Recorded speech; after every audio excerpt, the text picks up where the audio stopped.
All right, we hot. We here. It's getting cold, and I don't know why that popped in my head, but it's getting cold. It's getting chilly. It's getting chilly.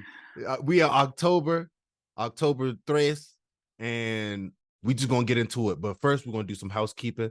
We appreciate y'all rocking with the RoundHouse RoundTable, and make sure you guys go check out Armanni T on Spotify, Apple, iTunes, all that territory out now. Real One Infinity. Merch is always available. Go check it out. We here to do UFC Vegas 61, Dern versus Jan. But it's the RoundHouse RoundTable. Let's get it. Hot, yeah, something like lightning. This shit a hit, I'm a psychic. She want me lick, I'm excited. See, I feel that that's my business, and that's why I'm business-minded. Need a push, get behind it. It's a science, apply it. Words come to words, you tried it.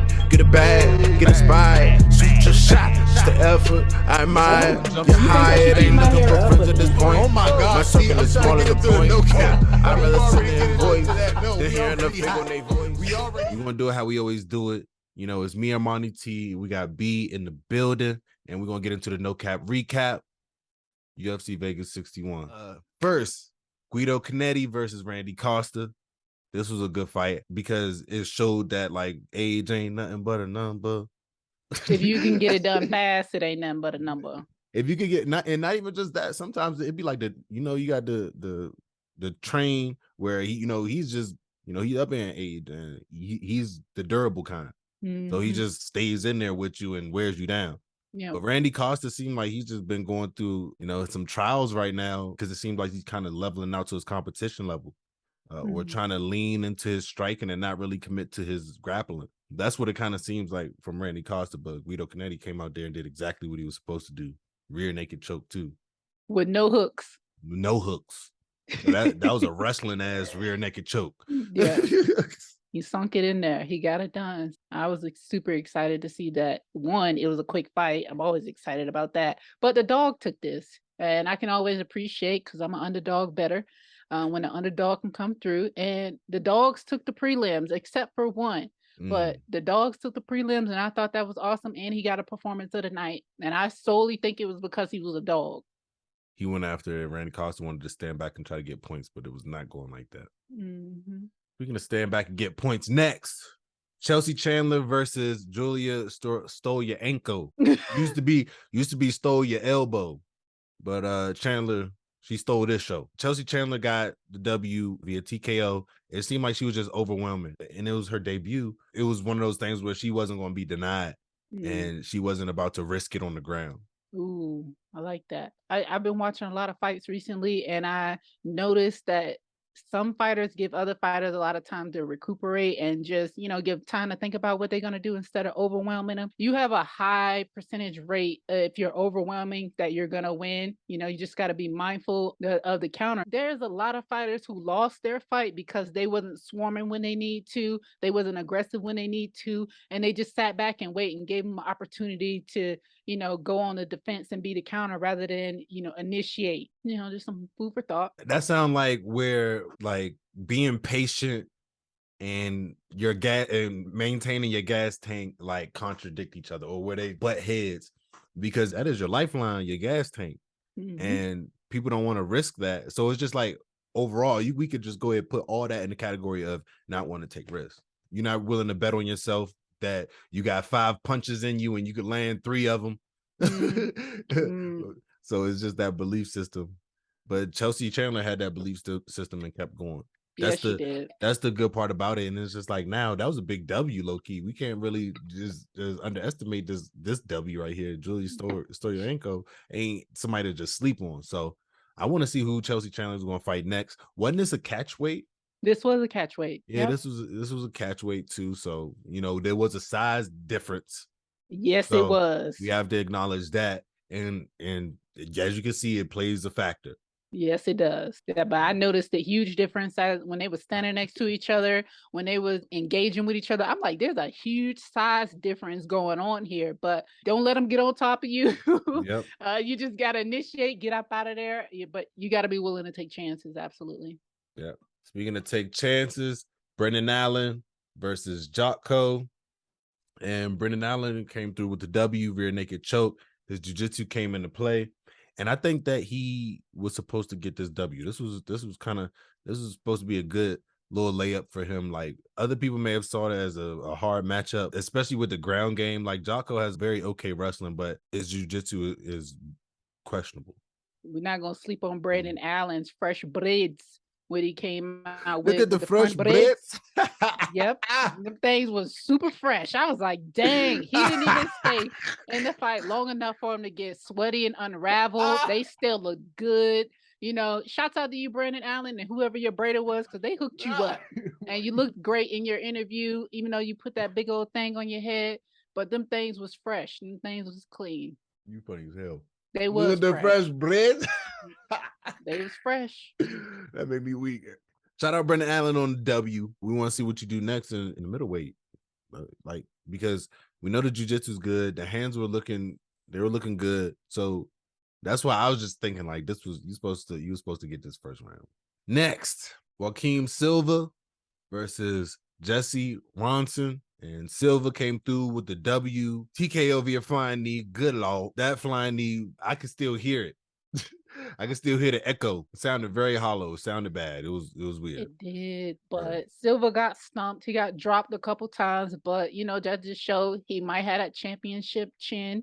But one thing I did know about Ronson, when he walked out and he was standing and waiting for his opponent to come out, he looked nervous. So in my mind, I already said, I'm like, this man don't look confident. I hope he goes out and give it everything. But you can tell he was extremely nervous about the bout. But shout out to Silva. He pressed that one out. He really pressed that one out. Yes, he did. And got the W. Next, Tabitha Ricci and Jessica Pineda, that fight got canceled. Got rescheduled. That should be crazy. It's so many factors going into that. I be thinking about it like, damn, like it be times where like I have a competition. I'm like, damn, I got a shit. I don't think I can do it. You know, surprisingly, nobody threw up in the ring. And I'm just like, how is that not happening with all of the anxiety going on? Yeah. Nobody threw up in the ring. Like, that's crazy. To me, that's just mind-blowing. No. Oh, but we going to get there when we talk about Mike Davis dry heaving in his corner. Oh, yeah. But he didn't throw up, I feel that. I feel that shit. Like, ain't no way. But he was, we going to talk about it. Latifi versus Olenek. This one was Latifi's battle. Olenek, he came through with his wide, obnoxious stance. You know, you don't know what's coming. It's weird because he holds his arm out. It's almost like he wants you to just grab his arm. Yeah, that's what they were saying. As soon as you touch his arm, he'll grab you, and that's how he get a hold of you. Yeah. But to me, this was like one of those older uncle fights. It was very slow pace. Granted, things were happening, but it's just, you don't want this old Nick guy to get on top of you. And then when he was on the bottom, he was just kind of chilling. He was still mobile. And, you know, Latifi, he played it safe, but, you know, he did what he needed to do to get this done. Yeah. And he didn't allow this man to get on top of him because it would have been over if old Nick would have got on top of him. So I'd appreciate this fight for their age and their weight. This was a good matchup. Yeah, for 3 rounds and them constantly to keep going, like they were slowing down, but it's just like they stayed slow the whole time. Yeah. They were swinging still and all that. So I could imagine a cardio that was, especially with the wrestling involved. I can imagine a cardio they had to go through, especially with Latifi talking about him having a fever and staph infection on his leg. That was wild. So, you know, and he still wanted to get that fight done, and he got the W. So, you know, he really pressed it out. And it was a good fight. Next, John Castaneda versus Daniel Santos Oliveira. Daniel Santos Oliveira. I think if you had bad vision, if you had real bad vision and the TV was blurry, you would have thought Charles Oliveira was fighting. Like if you could only see almost like figures a little bit, you could see the shorts and everything, you would have thought Charles Oliveira was fighting on the motherfucking undercard. in a miniature version. He's a lot smaller, but there was a lot of similarities. So many similarities. Stance, you know, just being fluid in his movement. It was great. I loved watching this fight. That chin came through the play too. Ooh. Shout out to the refs too for letting you live. You know what I'm saying? Shout out to the refs because they could have stopped that motherfucker. But yeah, they could have. But he saw those yellow shorts and he probably thought that was Oliveira and just assumed like he was gonna get up or just fall on his back. But that's what he did. One time he just went back and just tried to get him to come to his guard. But he does train with Charles Oliveira, and he looked at like a little mini version of Charles Oliveira, and that just gives you a glimpse of what's about to come in his fight. But I was super happy that he was able to stay in and just continue to bounce back and recover quickly. He came through with the round 2 TKO. Yeah. He just wore him down. He took all the shots that he could take. And then when they went back to his corner, Castaneda seemed like he was like, what the fuck? This motherfucker's not out. Why is he still walking at me? And that's just what they do. They like in that camp, especially like that constant pressure and that hardcore jujitsu. So it's just like no worries for a takedown. Yeah. No worries for a double leg, just constantly attacking. And he came through with the W. He took some bad shots. So bad. You know, and he ate them, went to the ground a few times, and then still stayed in the fight. Like I said, refs, they let him live. The refs let him live. Shout out to Daniel Santos. Next, Mike Davis versus Borash. Mike Davis came through the unanimous. It got close in the 3rd round. So close. It got very close. And it changed when Borash took advantage on the ground. In that round, he was still able to land some punches where he was starting to pick up momentum. Mm-hmm. But Mike Davis came through, got the takedowns that he wanted. Yeah, 9 takedowns. Damn, 9 takedowns. Shit, I ain't know. Fuck. This was a good fight for Mike Davis. He was really getting the job done against a wrestler, showing his wrestling and the striking package. Like he made it work. I was nervous for Mike Davis because of his cardio. He was slowing down a lot. He just made me really nervous. Yeah, and Mike Davis was one dry heaving in the corner. We was talking about that cardio situation. When it comes to that's your lifeline. Yeah, and I guess the layoff sometimes. When you talk about dry heaving, I would think that after a long layoff like that, I'm sure there's been so much training in between that. So now it's just like you actually in it. So the anxiety is there where I can see dry heaving happening. You know, he still pushed it through. Like you wouldn't think that he was doing any of that on the stool.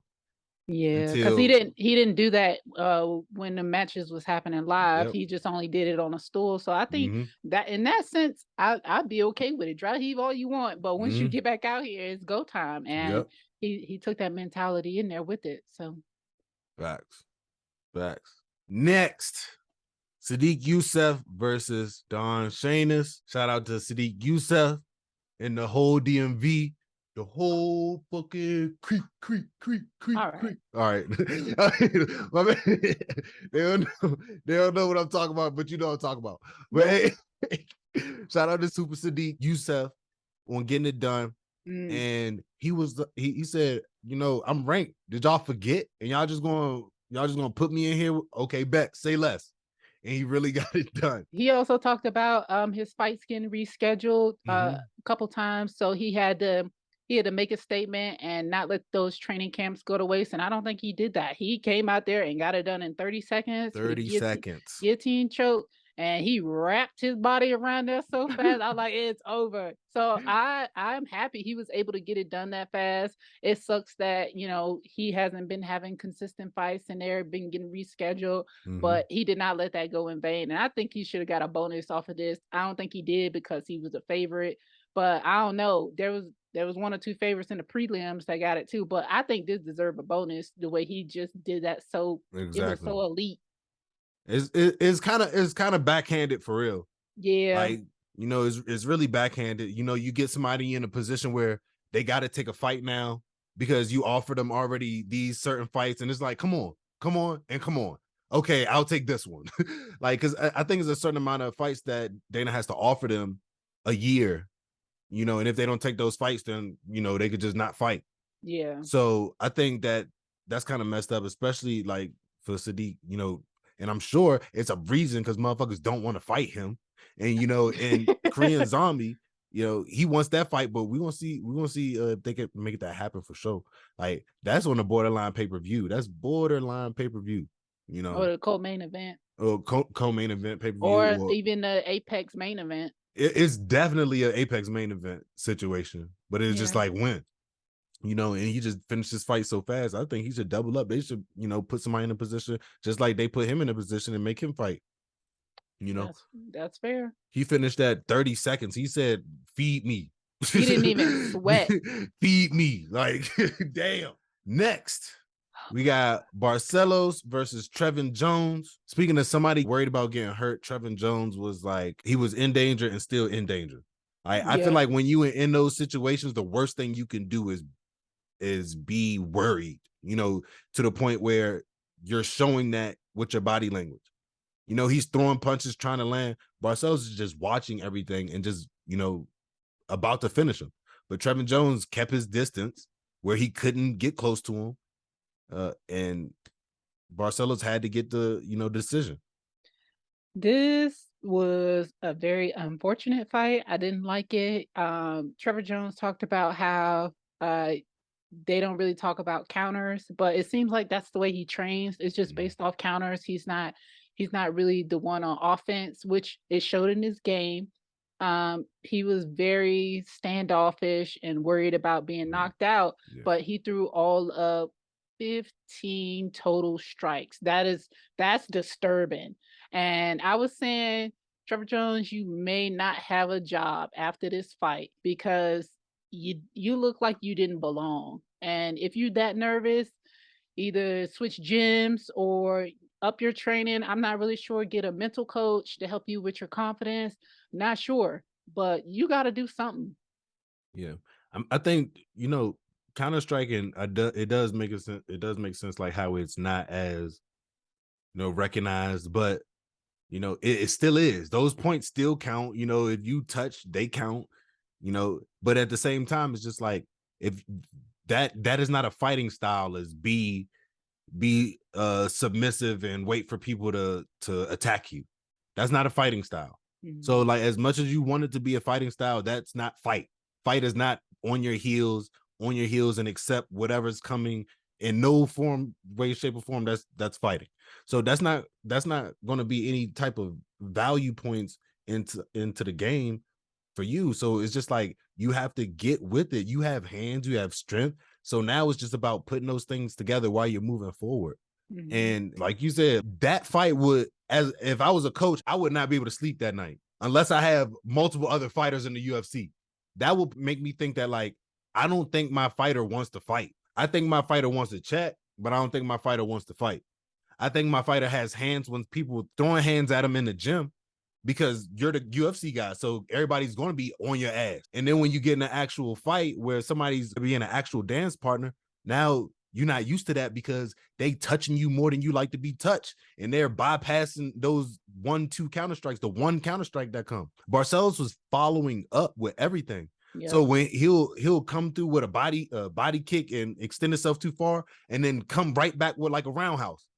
Yep. Like, so it's just like he's trying to land, he's trying to go no matter what. So shout out to Barcelos on getting this W, man. Like he was active and throwing combos. He was doing everything he needed to do to win this fight.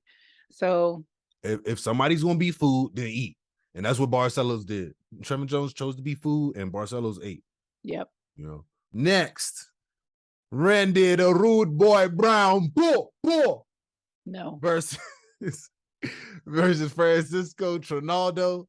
Randy Brown came through with another W, representing for being the probably the skinniest welterweight and the tallest welterweight, and still getting shit done.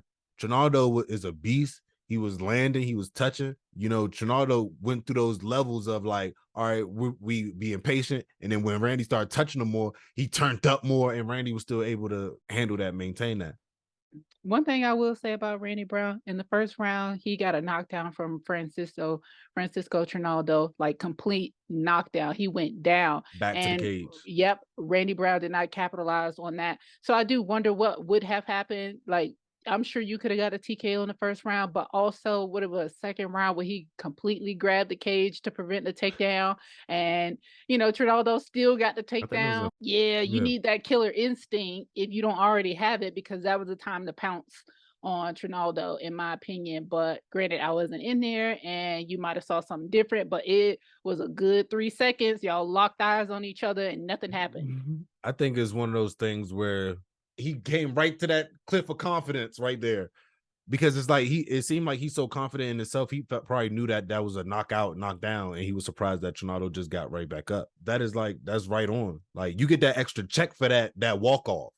Like, if you don't have to follow up anything, you get that that's what the check come from. Mm-hmm. So that's probably what he was trying to go for. Like, whenever you see Sean O'Malley hit somebody and just fall back, like, one is because for Sean O'Malley, his jiu-jitsu not all the way there. And, and two, for Randy Brown, Trinaldo's wrestling is a problem, Mm-hmm. So it's just not something he want to just be on the ground with. So it was just better if I knock you down like that in the first round, stand the fuck up. we about to do this a few more times. He ain't get no more knockdowns after that. So, unfortunately it didn't happen that way. Yeah. But I mean, he got the W, but it never fails with that killer instinct, Well, I ain't gonna say it never fails. People get reversed all the time and all that. So like, I guess that was him being safe and playing it as confident and whatever, but he did the right thing in that, Yeah, that's why I said maybe he knew something I didn't know. It cost him 10 more minutes though. It did. You had to survive 10 more minutes in there. So just like, you got to pick and choose those battles. So I thought he was the one that was just like, we're gonna get paid by the round. So that's why I like to get it done early. So next, speaking of getting paid by the round, they did every round. Mackenzie Dern versus Jan, number 6, and Mackenzie Dern. I don't know now, because once again we're gonna put this out there. The kid was in the promo. One of her promos. So I was already going in it with like, maybe she'll be able to pull it off. Nope. And I was rooting for her. But Jan was like, nah, we about to stand up. You about to get these hands. Exactly. Jan did a great job. She did a great job on being defensive. She didn't like her defense takedowns wasn't all that great, but she was listening to her coaches and doing everything she needed to do not to get submitted. And Mackenzie Dern was very fluid with these motions. She would have got anybody else. They were great. They were phenomenal and elite, but Jan did a great job of listening to her coaches and staying patient and just not rushing it. And that, because that's usually where you would make a mistake. Yeah. And she just did phenomenal. She did a great job. And we was talking about it, and I said, it looks like she walked into a jiu-jitsu gym for the first time, and they didn't teach her no chokes. They didn't teach her nothing to submit anything, all defense. They just only taught her defense because she was getting out of everything left and right. And like, to be a jiu-jitsu player ain't nothing more frustrating. You know what I'm saying? Like then you put somebody in something, think you have it, they get out. Put them in something, they get out. Put them in something, they get out. And it is so hard to stay patient and not get frustrated. But that's what she was doing. She frustrated Mackenzie Dern, and on the hands, she really made it happen.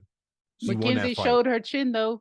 She definitely showed her chin because she got hit with some bangers. She was getting rocked. Yeah. So, and she's currently working on her hands, and you can tell she's still like in the learning phases of it, but she can only elevate from this and continue to get better because her jiu-jitsu is phenomenal on the ground. Exactly. Elite. Once she add this to her arsenal, it's going to make her much more dangerous, and you just got to be on the lotoout. And I wouldn't be surprised if these two end up fighting again.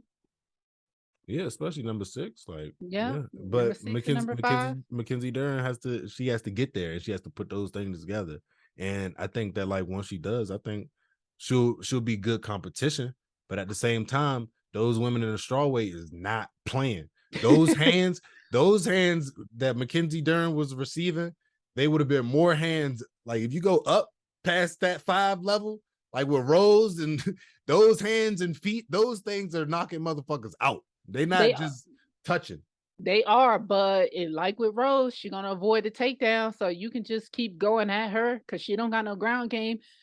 Take a page out of Jan's book. Just learn the defenses. You don't even know. Like, come on, it doesn't hurt. It helped her, and she won this fight. If you don't want to learn a ground game, learn the defenses so you're not getting put in bad situations, or you're not afraid of the takedown. It doesn't bother you because you're good there. But if you constantly worry about the takedown, like Rose lost her belt, avoiding the whole thing. She's like, I know she just want to take me down. Yeah, you just lost your belt for that. So I'm just saying, like, y'all trying to be champions and y'all want to be these elite fighters. You have to add more things to your arsenal. You have to have more weapons. You can't just be a one-stop shop because other fighters coming in are going to come in and shut you down really quick. But shout out Jan on getting a W, moving up. I wonder who she's going to fight next. I hope it's Rose. That's gonna be just a stand-up fight. That'd be a good fight. That would be a good fight, but at the same time, I think that's when she'll probably pull her chokes out. I think Jan will win though. Yeah, I think Jan will pull her chokes out there. I don't know. I think Jan will win that one. I ain't about to say all that, but I'm just saying like Thug Rose, like her last few fights may have made her seem she was just trying to be safe. She was trying to stand inside of her championship role and she saw all the other champions do it. Oh, you guys are in there for 5 rounds, just touching ankles and getting points and not getting touched up. I could do the same thing too. No, you didn't do it right.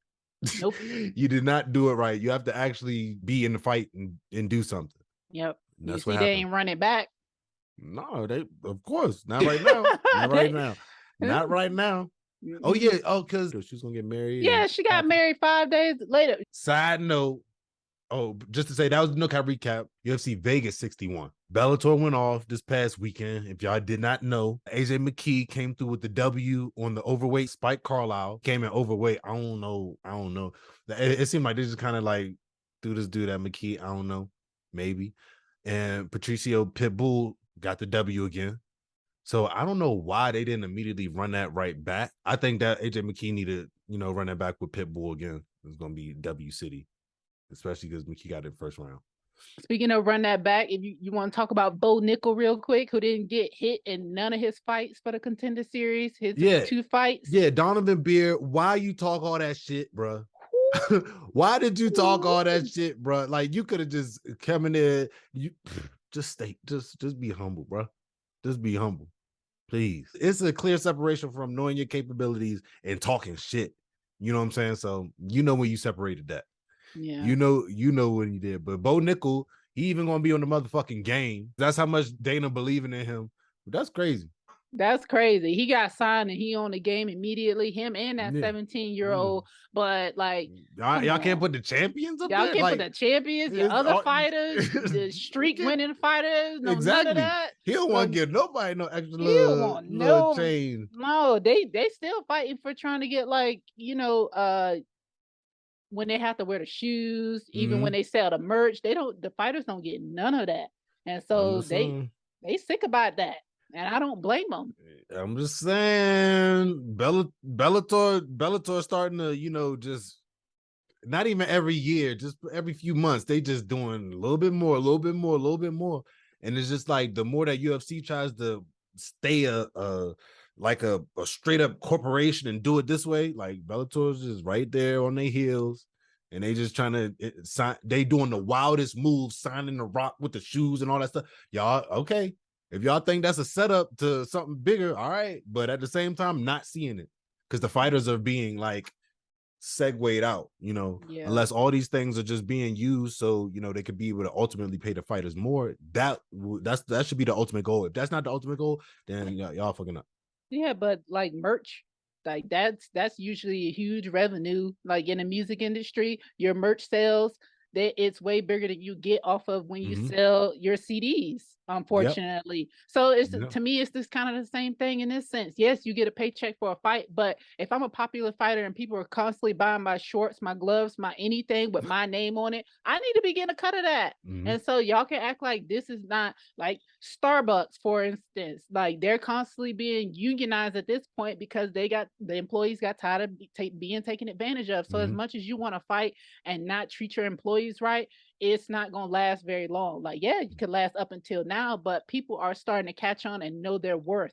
And people are not standing by and just letting you just go, have them beneath their worth. And I completely understand that. Y'all put your life on the line every day that y'all step in the gym, in the ring. And so you deserve to be properly compensated for that. Yep. It's like,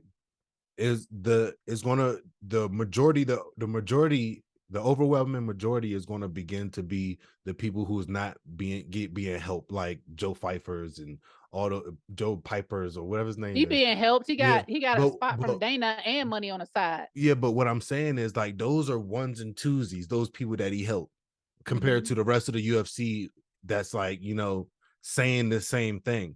So it's just like these people that he's helping, these few people that he's helping are the people that's like keeping the narrative that everything's good, it's not bad, fighter pay is great, everything's great. Like, yeah, y'all in the UFC, but at the same time, like there's no other place to go besides the UFC. So that's why y'all have to do it this way. And y'all feel like y'all can't speak up. At the same time, I understand.